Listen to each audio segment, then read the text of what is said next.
nacional, me refería a Edesur y decía que si de alguna manera nos están colocando una anestesia. Ustedes saben que nadie que vaya al médico y que requiera una cirugía, pues el médico lo va a llevar directamente a la sala de cirugía y no le va a colocar la anestesia. Eso sería inclusive antihumano.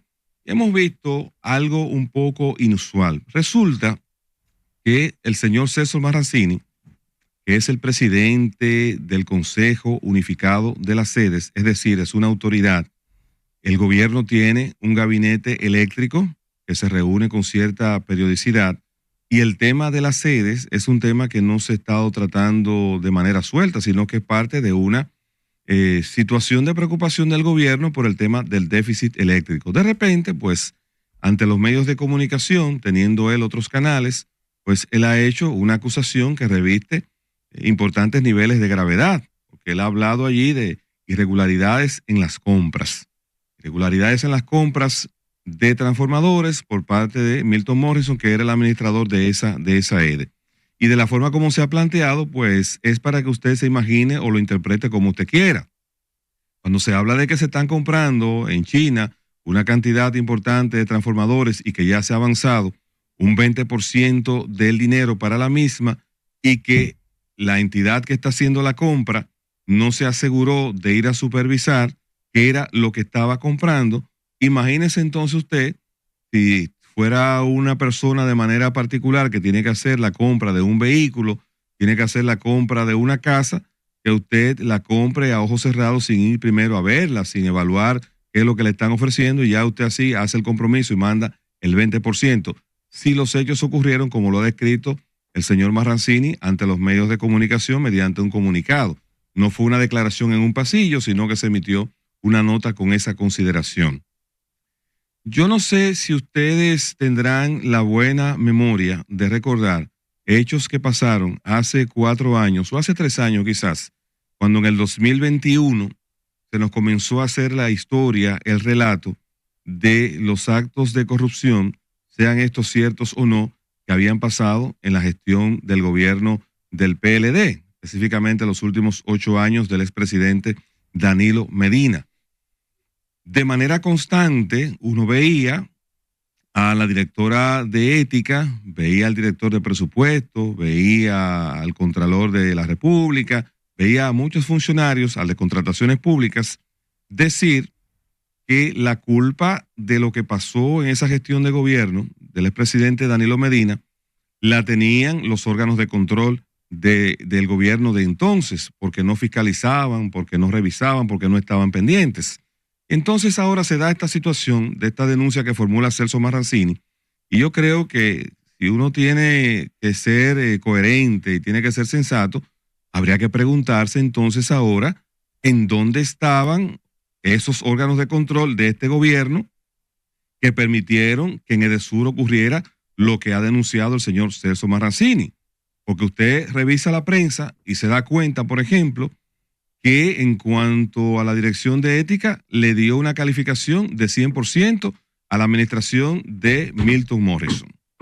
Si usted revisa la Contraloría General de la República, en control interno, Edesur sacó 100%.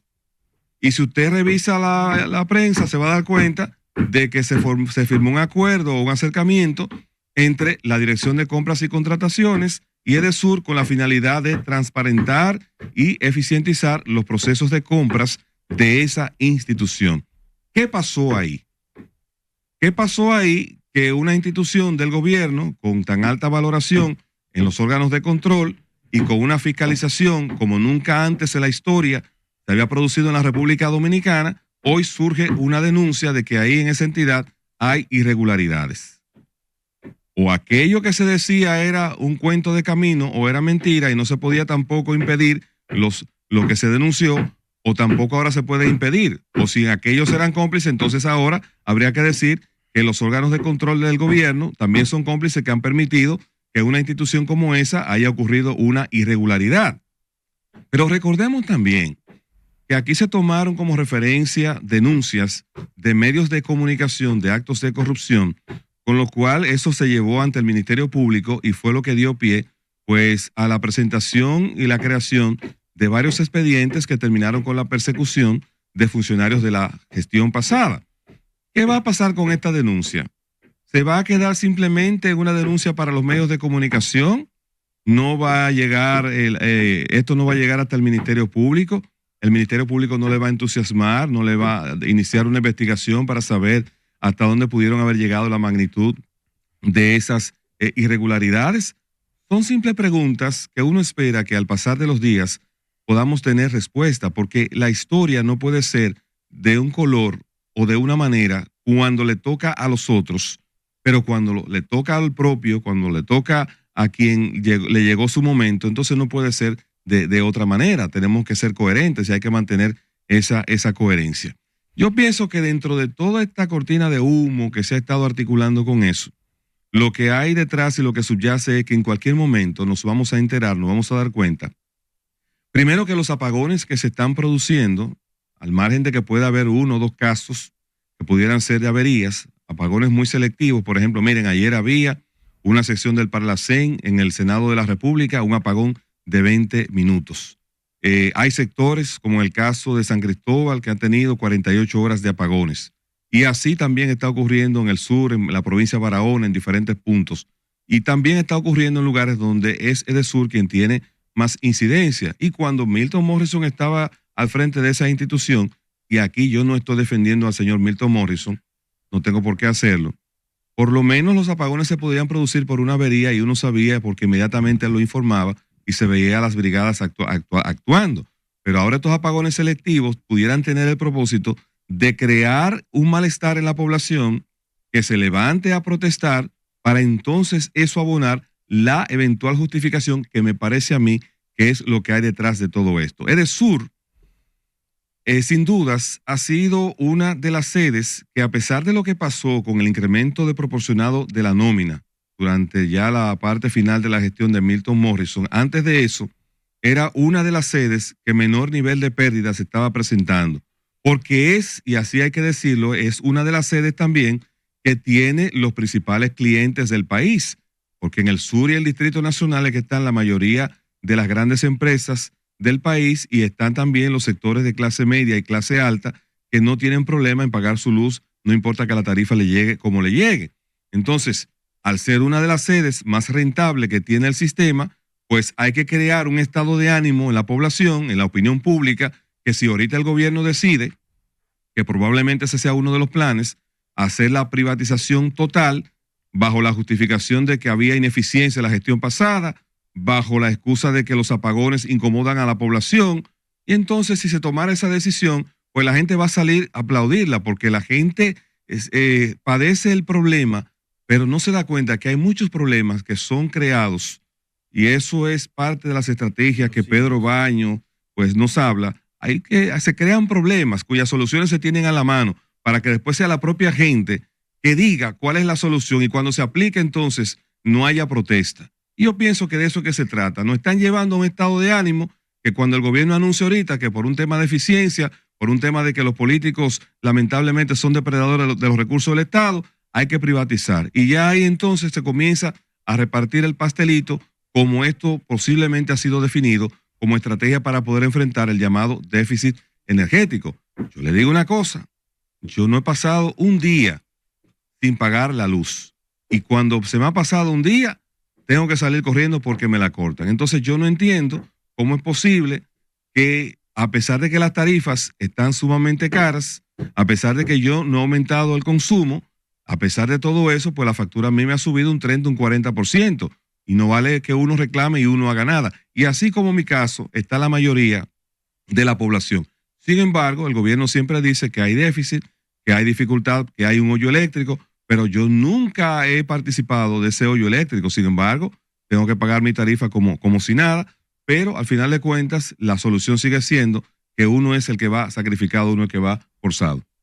Luna Valiente, te escucho. Gracias. Para darle fortaleza a tu comentario, muy interesante.